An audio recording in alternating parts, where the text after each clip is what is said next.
Hello and welcome to the EduTalk series hosted by Biotone EduPartner School Program, and massage industry experts.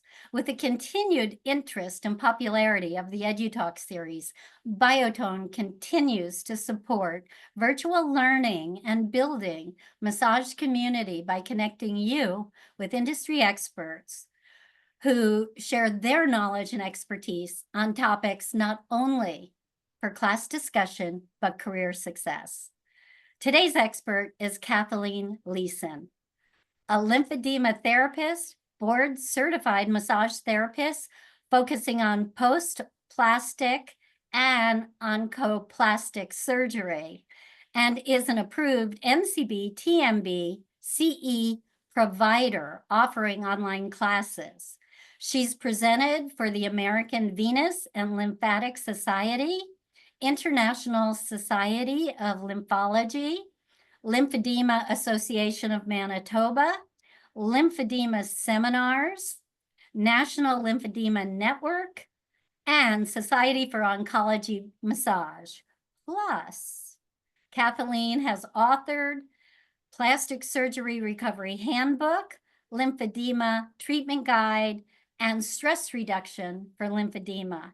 Kathleen is a past presenter of several excellent EduTalks and reviewed her book, Plastic Surgery Recovery Handbook, for the EduTalk author series. All of Kathleen's previous recordings can be found on biotone.com, archived under the EduTalk tab. So please be sure to see that. And this EduTalk is also being recorded and will be found in the archive library as well. To quickly mention, tomorrow you will receive a follow-up email with a recording link, a copy of Kathleen's handout, PowerPoint, some additional information, and her contact information. And with that, I know we have a lot to get to. Feel free to chat questions and comments that Kathleen will answer at the end. And welcome, Kathleen. Thank you so much. Again, I know we have a lot to get to, so I'm going to exit, give you the screen, and we can get going. All right. Thank you so much. And great thanks to Biotone. It's wonderful that they are giving all of these resources to us as massage therapists. So let's get started. This is the presentation, Oncology Massage After Breast Reconstruction. And as she mentioned, I'm a lymphedema therapist, board certified massage therapist. I'm a Society for Oncology Massage preferred practitioner and a NCBTMB approved continuing education provider. So we're going to go over a bunch of things today. We're going to first answer the question, why do people have reconstructive surgery after breast cancer? What has changed over the last 10 years of breast cancer reconstruction? We'll look at some research together, and I'll give you the links to that so you can definitely dive into it. I'll talk to you about what I do in my office in San Diego, which is massage after breast reconstruction surgery involving breast implants. We'll talk about medications that the clients may be taking to reduce the incidence of capsular contracture. And this is important to us as massage therapists, so you know what a little bit of information about what is on these clients' health history forms. And then lastly, we'll look at briefly information about breast implant illness. But first, let's look at the big picture question, why we are oncology massage therapists, and that is, why do people get massage after cancer surgery? So here's our first piece of research. Researchers at the MD Anderson Cancer Center looked at the charts of 473 patients that were referred to their integrative oncology clinic, and they found that the most referrals came when clients had a score of at least 4 for pain and anxiety. If they had stress, needed relaxation, or had pain.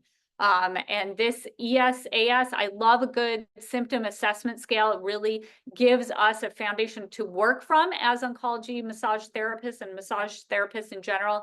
so we can accurately track what is going on with our clients, more than just like, how do you feel? I feel fine. That's great. I'll see you next week.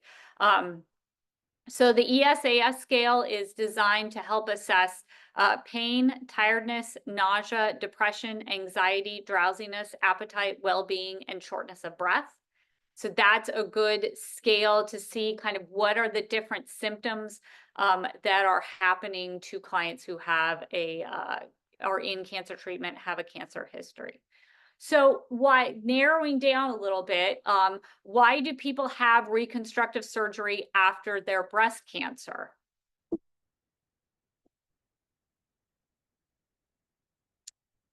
Many patients seek reconstruction so they can reestablish the breast shape and the breast volume in an effort to limit adverse biosocial impacts, biopsychosocial impacts of mastectomy. So you do not need to get any kind of reconstruction. The alternative is having a flat, and that is perfectly wonderful option for people, aesthetic flat closure. And there's actually some good research to say that people who get aesthetic flat closure are very happy with that.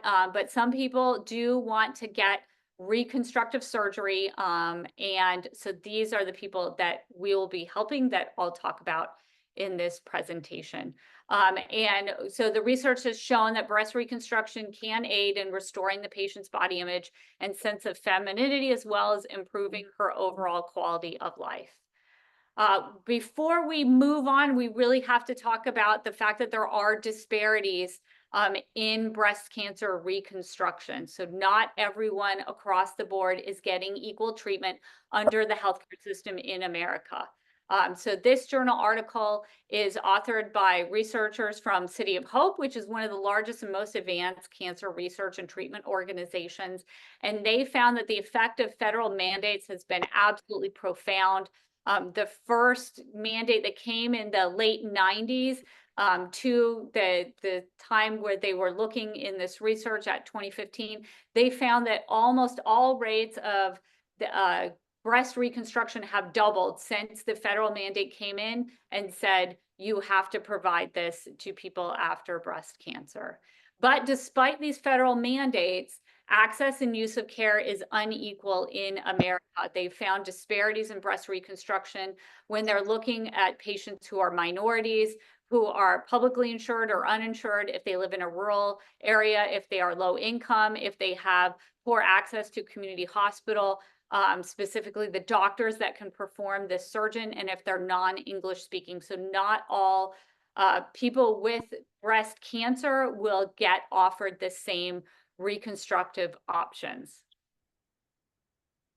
So knowing that, we can move forward and see some of the research and what has changed over the last 10 years of breast cancer reconstruction. So if someone started helping clients like 10 or 15 years ago, they will have seen a vast difference in what is happening, what kind of breast reconstruction clients are having even 10 years ago to today. And let's look at some research that's very recent. And this is a paper from surgeons from Mass General Hospital.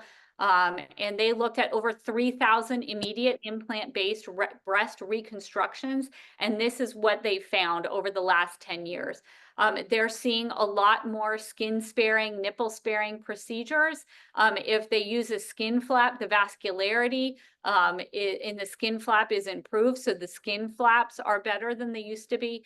You used to do a subcutaneous mastectomy, and now you're seeing more modern nipple-sparing procedures. You're definitely seeing, in my experience as an oncology massage therapist, a lot more people coming out with nipples. And then you'll see a difference from total muscle coverage to partial muscle coverage. You're seeing a difference. The researchers said they used to do a lot more bilateral mastectomies. Now they're doing unilateral.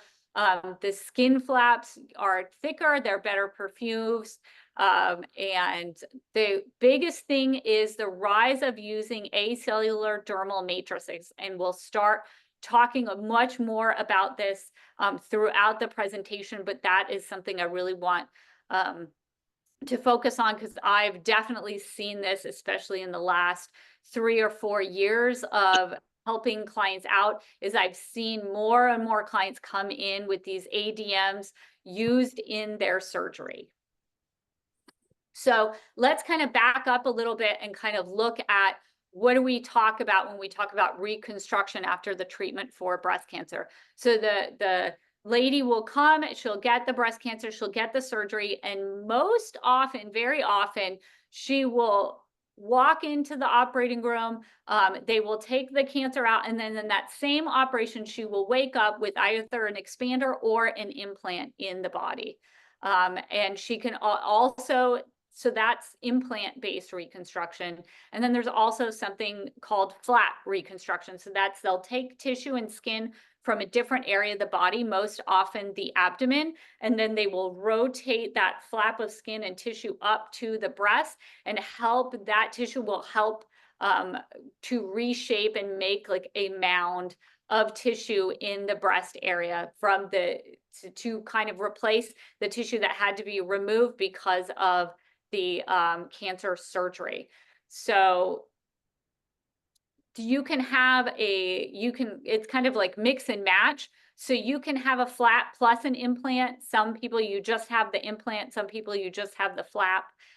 So there's all different creative ways that they can look at that particular patient and give them a customized result for their breast reconstruction. So like I kind of said before, you can have a flap, you can have an implant, and then you can have some type of a hybrid operation. And then even more, over the past 2 or 3 years, I have a surgeon locally here in San Diego that refers his clients to me because they get breast reconstruction after their breast cancer, and their reconstructive involves liposuction and fat transfer to the breast. So this can also be mix and match. It can be like, I just had a client who called me today, and we're having her appointment on Friday. She originally had a deep flap, and now she went in and had more of liposuction and fat transfer. So now I'm helping her after the liposuction and fat transfer. Or you can also have an implant based reconstruction, and then they take the liposuction, the fat out from the other parts of the body, and they place it underneath the pectoralis major areas of the breast, and that kind of increases the breast volume in the upper pole and in the cleavage area, and gives a better cosmetic result. And I help them not by massaging the breast in this particular client so soon after surgery, but I will give the lymphatic massage and the fibrosis massage to the liposuction areas of the surgery. So let's look, where do they take the fat? So liposuction uses a long thin cannula. The surgeon will place it under the skin at the fat layer and suck out some fat. They will process it, and then they will place it into the donor area. So fat can be harvested from a number of sites. The ones that are in bold are the ones that I usually see. I see fat transferred from the abdomen, the medial thighs, and the flanks, like the love handles, and the lower abdomen and the upper inner thigh are usually where I will see most fat transfers happen. So that's where I'm doing the massage in the area or after their surgery for their recovery, because there's a lot of swelling and there can be some firmness in that area. And then the fat is placed in this operation between the overlying breast skin and the pectoralis major muscle. So implant-based reconstruction can be done a couple of different ways. What I'm seeing more of is this one-stage direct-to-implant, which I kind of mentioned, where the lady will go in, get the cancer removed, and then come out with a new set of implants. Or it can be two-stage, which is the tissue expander. They'll wake up with a tissue expander, and then that will expand the breast tissue, and then they can take that out and put an implant in at a later time. And it's important, we're seeing the ADMs again. The one-stage option has been improved by the diffusion of synthetic meshes and acellular dermal matrices, ADMs, which can be used to enlarge the submuscular pocket or to cover the implant above the muscle. And the implant can be placed over or under the pectoralis muscle. But most often I will see currently more and more implants that are placed over the pectoralis implant muscle, and we'll look at a little bit of research as to why that's happening in a moment. But again, it's this acellular dermal matrix that is placed over the implant itself, and then the implant and the matrix is placed inside of the breast tissue. So implant-based reconstruction is the most common method of immediate breast reconstruction in the US, and the ADMs are used, this research that we see on the right, about 55.5% of cases when they looked at over 39,000 immediate breast reconstruction. So this is something that if you help clients with their reconstruction, you will see clients with ADMs coming in your office. So what does it actually look like? This is a picture that I took at a recent plastic surgery conference that I went to. This is one brand of ADM, and you can see it's literally a mesh, and they will make a pouch out of it, or a half a pouch, or they'll place it somehow around the implant. So, and then I kind of mentioned this before, in the last decade, that prepectoral breast reconstruction has gained more and more popularity. It used to be that most breast implants would go underneath the muscle because that was thought to give a better cosmetic result. But especially with the ADMs, you're seeing more and more breast reconstruction on top of the muscle. And that's really great because there's a systematic review and meta-analysis of these two different types. There is also a hybrid type, but the prepectoral or subpectoral, what is the difference? And if you put it on top of the muscle, you don't have an implant that's underneath a muscle that we still have to use. So you will see if the implant is on top of the muscle and underneath the skin, you'll see less postoperative pain. You'll see a lower breast Q score, which is another of where they ask a bunch of questions to kind of assess if there's any problems happening and what the happiness is about the breast surgery. And you'll see an improvement in upper arm function because, again, we're not, an implant is not being put under the pectoralis muscle, which we need to use in our activities of daily living. So what else that is really interesting is if you have a post-mastectomy radiation therapy patient, so this is someone who has had breast cancer, they had a mastectomy to take the tumor out, and then they had radiation therapy, you would see that rates of capsular contracture were significantly lower if the implant was above the muscle than if it was underneath the muscle. And the presence of having an ADM is essential because the ADM can help prevent and reduce the incidence of capsular contracture. So capsular contracture, all implants, when we put a foreign body in our body takes that foreign body and it covers it with a thin layer of scar tissue. Some of the capsules, when they are taken out, in explant surgery, and the surgeon can lay them down on a piece of paper, and if they can be so thin that you can actually read the newspaper underneath this scar tissue. So ideally it should be very thin. It should just be a covering over the implant to separate implant from the rest of the body. But in capsular contracture, authentic capsular contracture, something happens to the breast capsule, and there's a lot of opinions out there and ideas and evidence on what exactly is happening, but it will contract. It will get thicker, it will get smaller, it can cause the implant inside to fold and have deformations of the implant inside. It can be very uncomfortable for the patient, and then it doesn't look like natural breast tissue anymore, and it doesn't feel like natural breast tissue anymore. One time there was a presenter, a doctor said it's kind of like there's your pillow, like the natural breast is like the pillow that you sleep on. And then if it gets a little firmer, it's more like one of your couch cushions. And if it gets firmer than that, it's like a Nerf football. And then it can be so firm that it's like a really hard, like lacrosse ball or a very firm ball. So that's very uncomfortable to have that inside of your body. So putting this ADM in can really help with these clients. So learning more about capsular contracture, I kind of went over it. It's a fibrous capsule following surgery. The body puts a capsule around everything. So there will always be a capsule. It's how healthy is that capsule. But it's important to know that all implanted devices have this inflammatory response and have scar tissue covering them, but capsular contracture is really only used to refer to breast implant scar tissue around it. So how common is capsular contracture?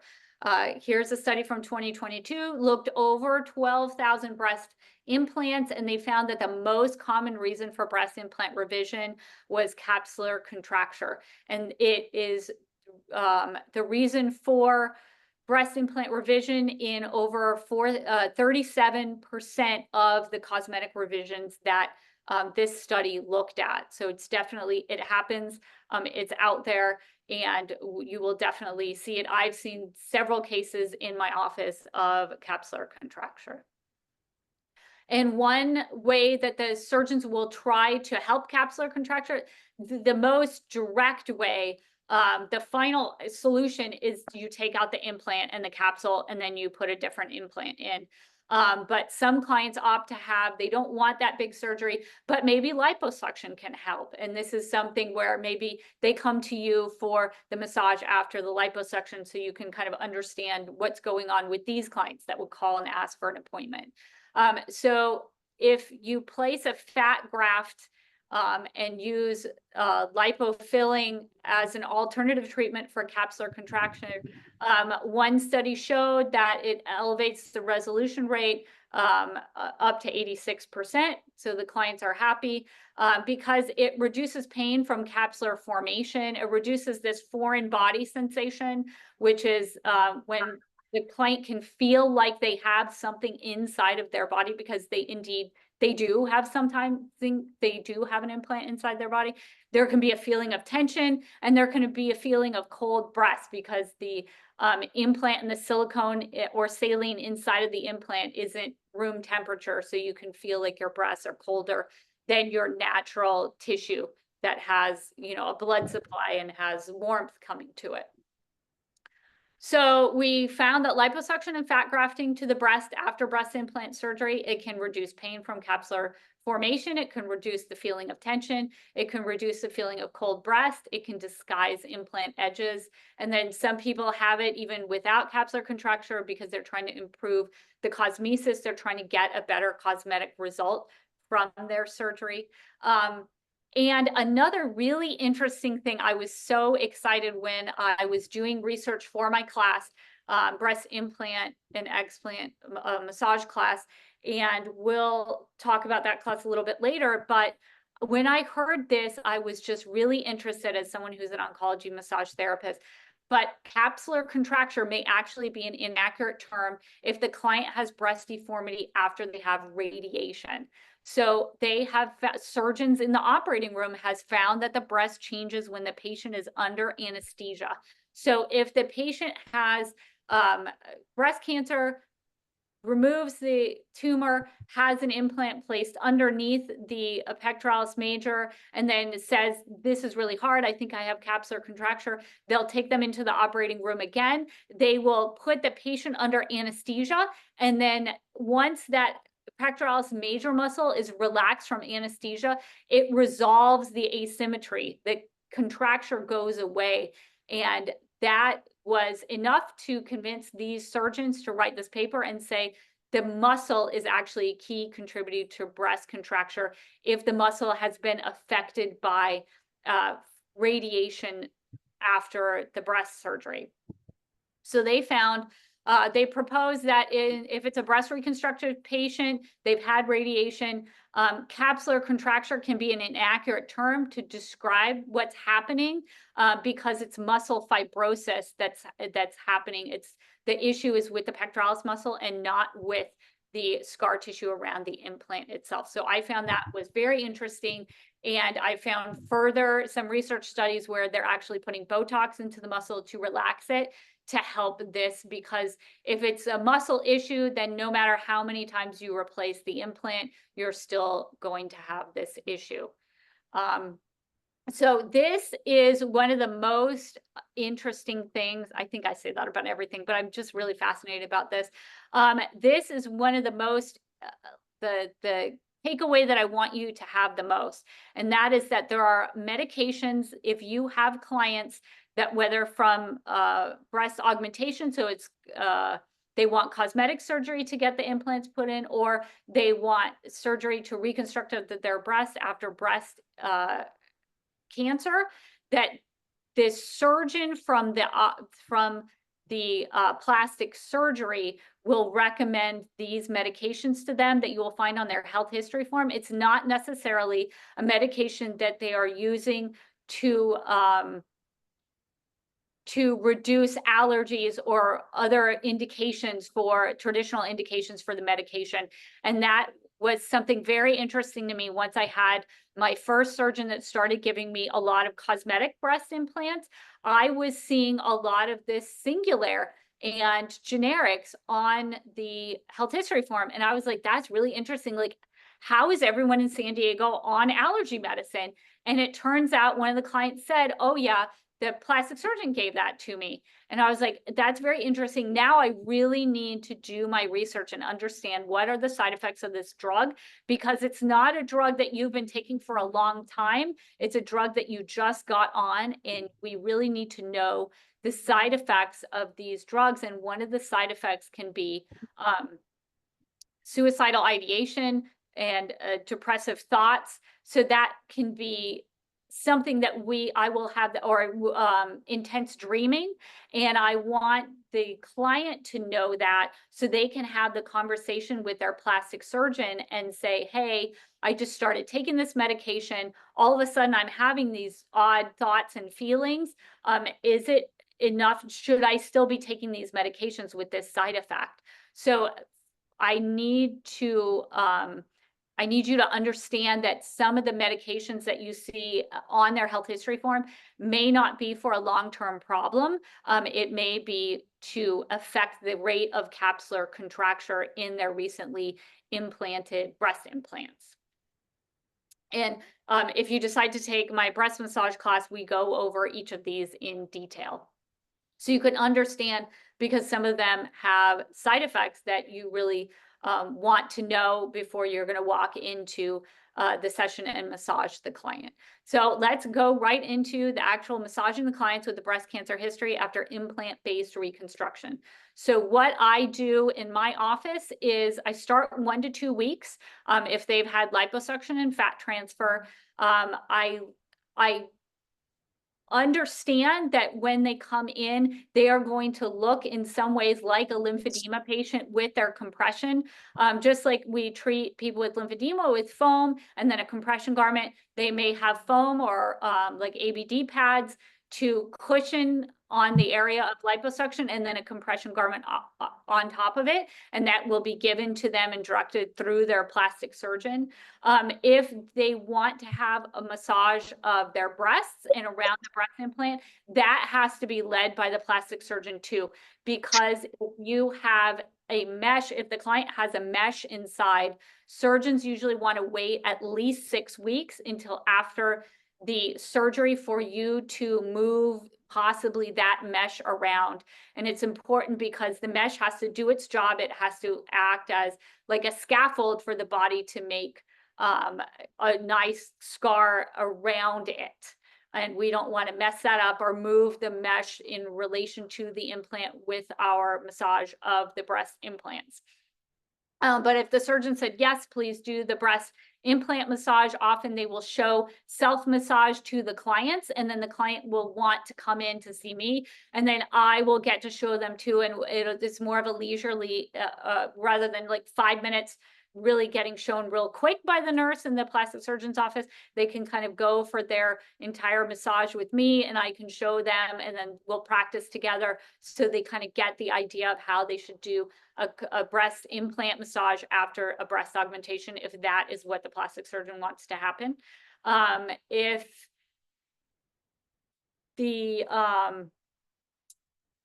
shoulder range of motion is an issue and they're able to have their full range of motion, they're not on range of motion limitations, that's something else we can do.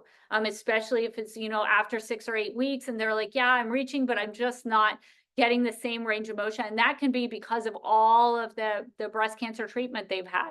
And maybe, a lot of clients say like, oh, I'm one of the lucky ones.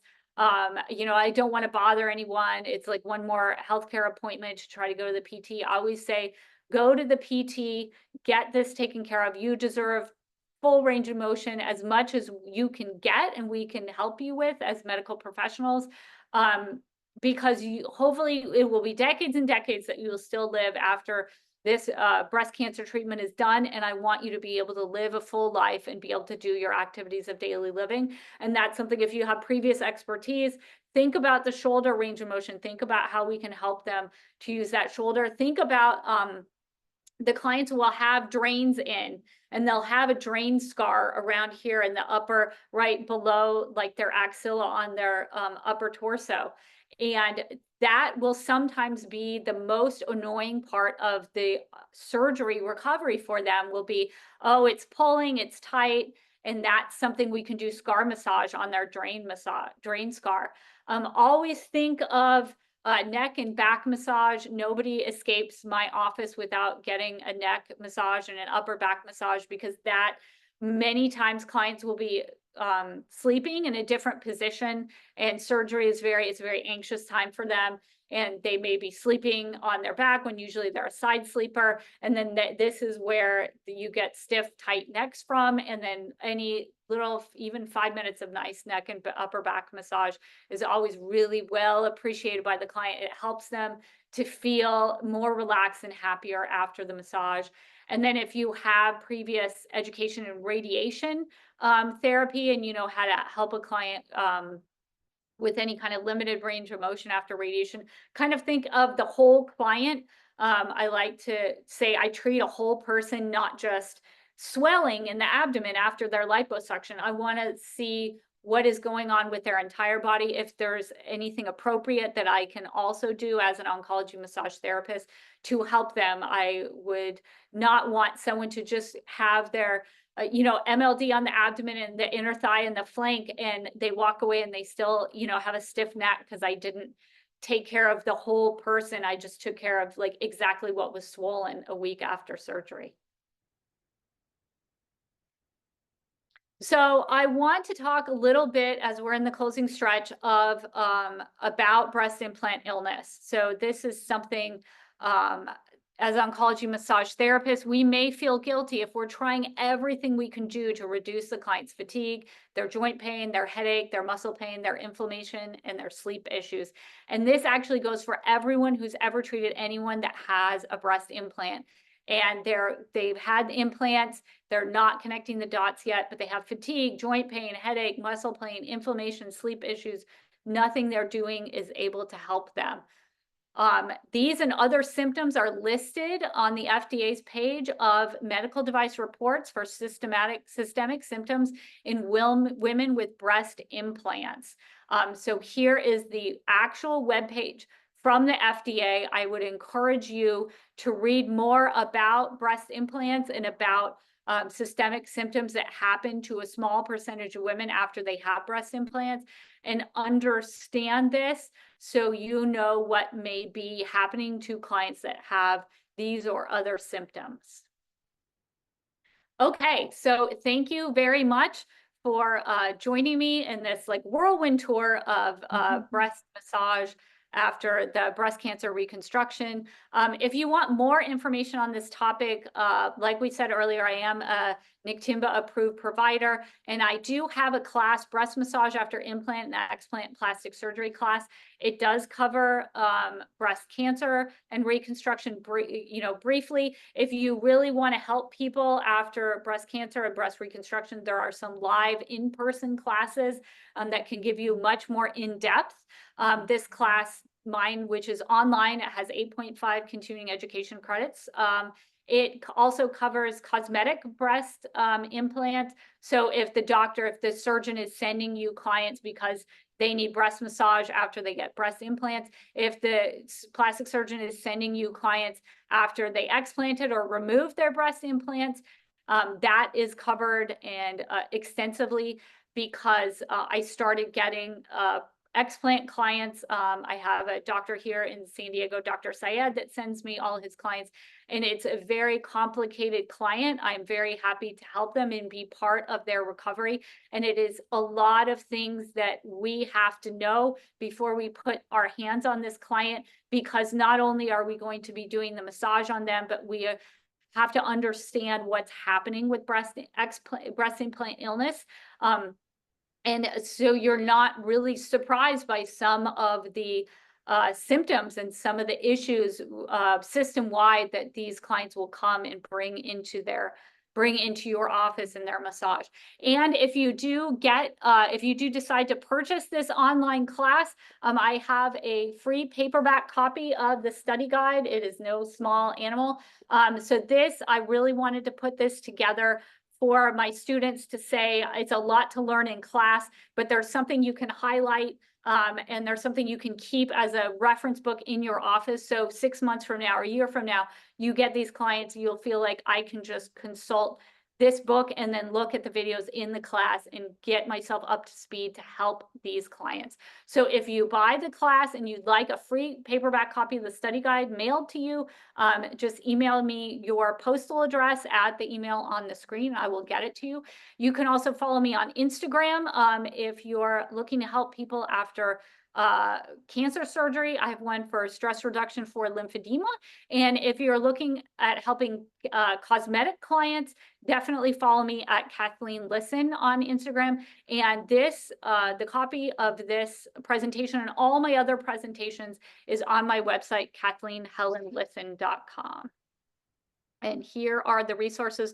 You will get a copy of this at tomorrow when they send you the email. So thank you very much for this. Thank you. That was like a speed EduTalk with lots of information. Thank you so much. And again, everyone, the day after, all EduTalks are recorded, and the day after the EduTalk, we email out the link to the recording, a copy of the handout, the presenter's contact information, and any other tidbits that the presenter would like to include. And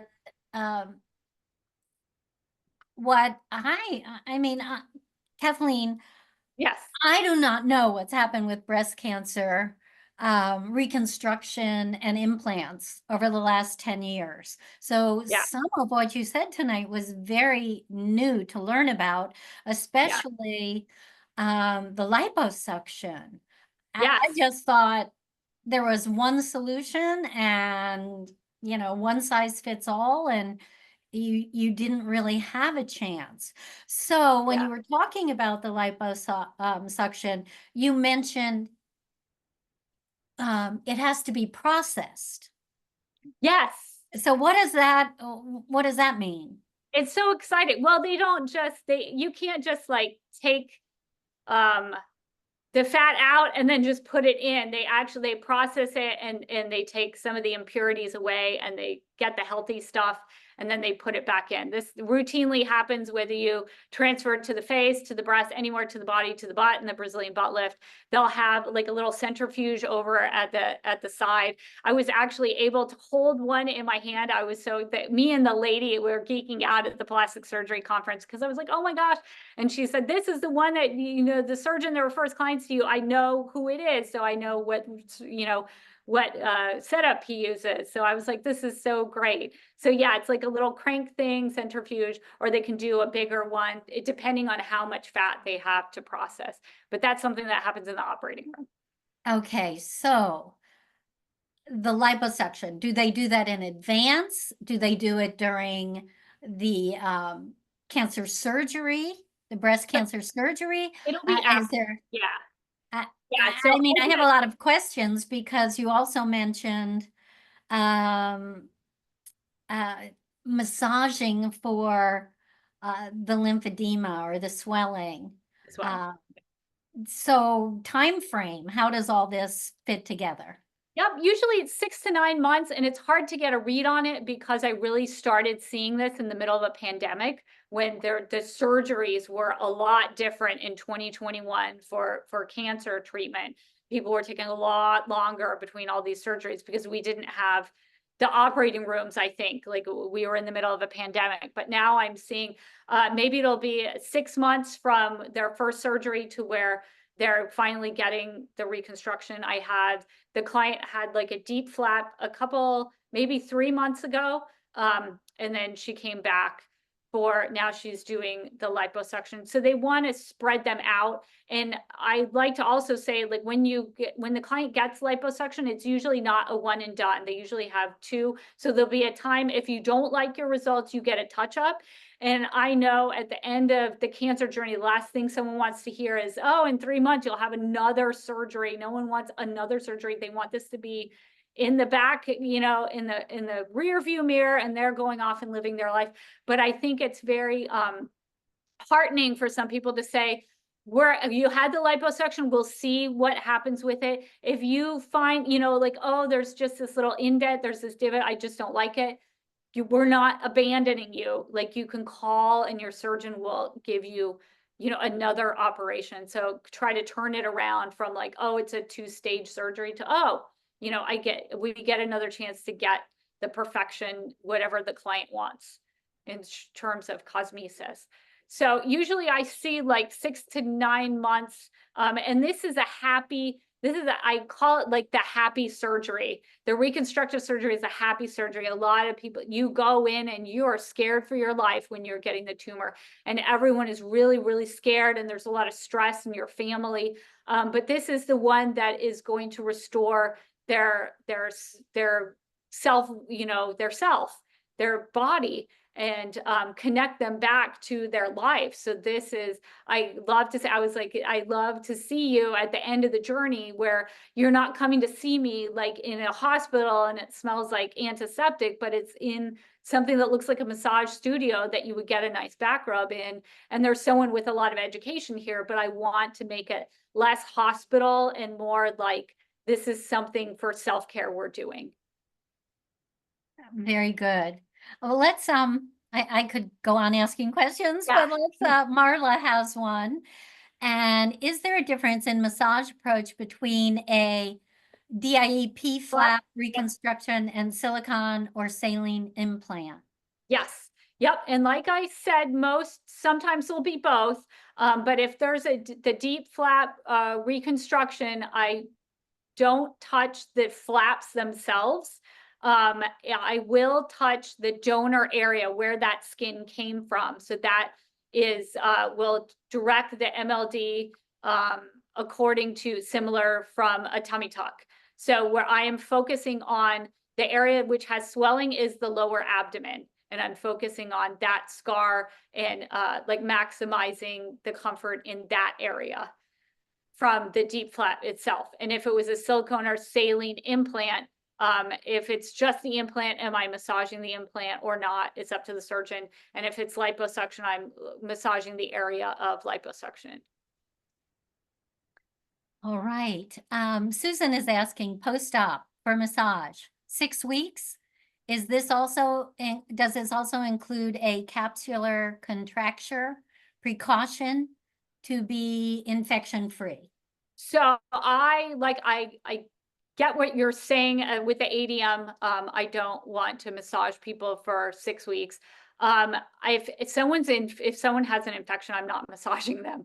Like, that's from basic It doesn't matter what else is going on. I want the doctor to actually say, okay, it's okay to massage my patient. If there's an infection, I'd like them to be, and if I'm doing massage, I would like it to be that they didn't have an infection. Like, I don't want someone to just get out of the hospital, but they've been there for 4 weeks, but they just got out and then they see me because, it's 6 weeks. So yeah, I want a relatively healthy client because I'm moving fluid in their lymphatic system. And that's how you can potentially do a lot of damage. If you're moving fluid that has infection in it, you can make someone sick. All right. And everyone, there is still time for another question, comment for Kathleen. And I wanted to mention again that Kathleen has several EduTalks in the EduTalk library on biotone.com under the EduTalk tab. So, and as well as her review of Stress Reduction for Lymphedema book that she's written. Yeah. So thank you for all these amazing possibilities and your time, great information. There is so much about breast cancer surgery that is important. I really enjoyed the new information. And thank you. My sister recently had the DIEP flap 2 months Yep. after the bilateral mastectomy. I Yep. greatly appreciate the information. So, I mean, years and years ago, a friend of mine had breast surgery and they saved the nipple and they attached it somewhere else. But she ended up Oh. getting cancer. They hadn't gotten all Mm. the cancer out. So how do the surgeons know they've gotten, is it visual? How do they know they've gotten all the cancer? Yeah, so they'll have, and that's straight into a surgery question. So they need a clean margin around the tumor. So when they take the tumor out, they send it to pathology. They do frozen sections, and they want healthy cells. They want to see a ring of healthy cells around that tumor, so they know. But that doesn't mean there's not another tumor somewhere that they didn't catch. And they can do so many fantastic things. Like, this could be a lecture in itself as to how they can know where the tumor is, and they're putting little signs, and then they're seeing the signs when they're inside the breast to actually see where the tumor marker is. It's just fascinating if you get to listen to the breast surgeons and their passion. I just love being next to breast surgeons because they have such passion to help these clients. And it started with me, like when I was 9, my mother was diagnosed with breast cancer. And these team of people in the 80s were able to save my mother's life. So if I can be, when my tiny hands couldn't do anything because I wasn't even a teenager yet. So as an adult, if I can like think that I'm a part of the team, that some of the surgeons are referring clients to me, so I can give someone, their client, like peace and relaxation and reduction of swelling afterwards. And it is the best client for me to see because it gives me hope as someone who, has to get tested for breast cancer with the mastectomy and the genetic testing to make sure that I don't get it, that now it's not like it was with my mother, who later passed away with a reoccurrence, but people are living decades and decades, healthy, happy, full lives afterwards. And it's so, the optimism really hits me when I get to hold the hand of these clients and really say, this was your beauty operation. This is the one that really reconstructed you so you can open up this new chapter in your life. Thank you. And just in terms of educational steps, would you start with lymphatic drainage, manual lymphatic drainage, learn that, and then move on to more the breast oncology massage? So if I wanted to help cosmetic clients, I'd say the MLD, and then I have a lot of classes that are online that can help you for cosmetic clients. If we're talking about oncology clients, we have to learn about what happened during the cancer surgery first. We can't ignore that. So I would say how my path was is I took the 40 hours Society for Oncology Massage approved course. I took one of the courses from one of their approved providers, this foundational course. So I knew oncology massage, and that let me, I went into Moore's Cancer Center here in San Diego to massage people in the infusion room. So I actually got hands-on with people who had, active cancer, were actively in treatment.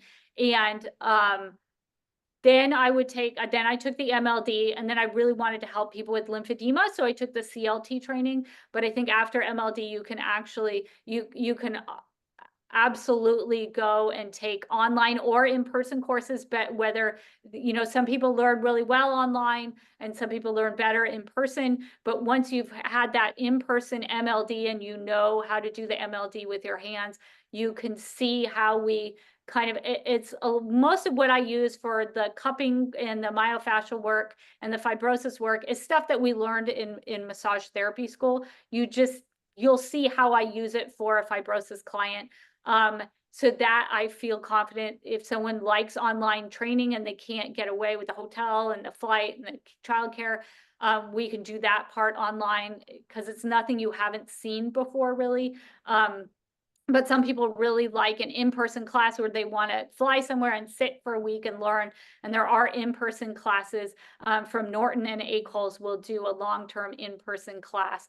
And those are all of these, I think you can find on the NCBTMB approved provider website. So you go on our National Certification Board of Therapeutic Massage and Bodywork site, and then they show you which CE classes are listed there. And then you can do your search and know that you can get the NCBTMB CE from these classes that you're taking.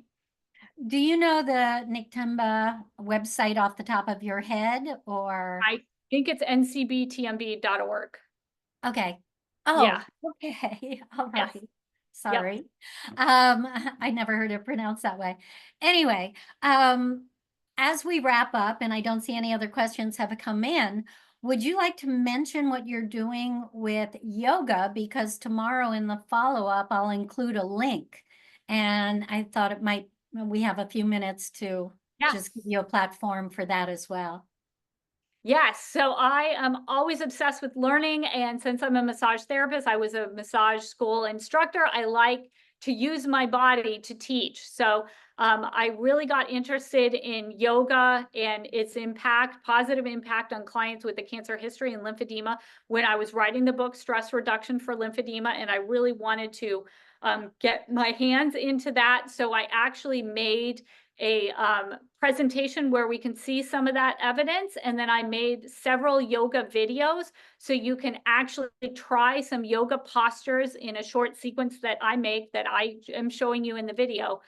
We can jump on our yoga mat and kind of actually feel how the postures feel in our body from different evidence-based research protocols that have been published. And you can read the whole protocol, and then you can, or you can do the poses with us. And it's like standing archer. You can really see how a pose like this could help someone that had issues with fibrosis after their breast cancer. So I think really feeling it in our body will give us more of a confidence that we kind of know what's going on. We're not going to teach yoga classes to people with cancer unless we have the education to do that. But a lot of clients will come to us for oncology massage and say, hey, have you ever heard of yoga? Do you think it would be good for me? And if we've really read this research, we can more enthusiastically and intelligently say yes. And these are some of the poses, and this is some of the research that we can help and then share with our clients. Well, thank you for that. So if you don't see the follow-up email tomorrow in your inbox by tomorrow afternoon, please check your junk folder. And if you haven't received it at all, please just email me at dcurley@biotone.com.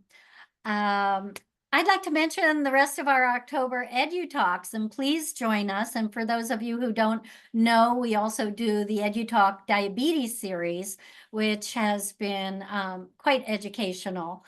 And that is October 15th. We will have Nathan Leish, and he will present on diabetes, blood clots, and cardiovascular health. So that will be excellent. Nathan has presented previously for the diabetes series, and that can be found in the EduTalk Diabetes archive library as well. Again, biotone.com under the EduTalk tab. October 22nd, we have Adrian Asta, the president of the Massage Therapy Foundation, presenting on breast cancer research support for massage therapists. And Adrian has also presented for us in the past. Kathleen, I can see you're excited. This is a great month for breast cancer awareness, as you all know. And please join us again on October 22nd when Adrian presents. Thank you so much, everyone, for making the time to join us for EduTalks. Please watch for invites to upcoming EduTalks in your inbox. And again, the email tomorrow will have Kathleen's contact information, the handout, and a copy of the recording. Thank you so much, everyone, and take care, be well. Those in Florida, be safe. And North Carolina, you know our hearts are with you. Thank you so much, everyone. Take care, and we'll see you again. Bye. Bye.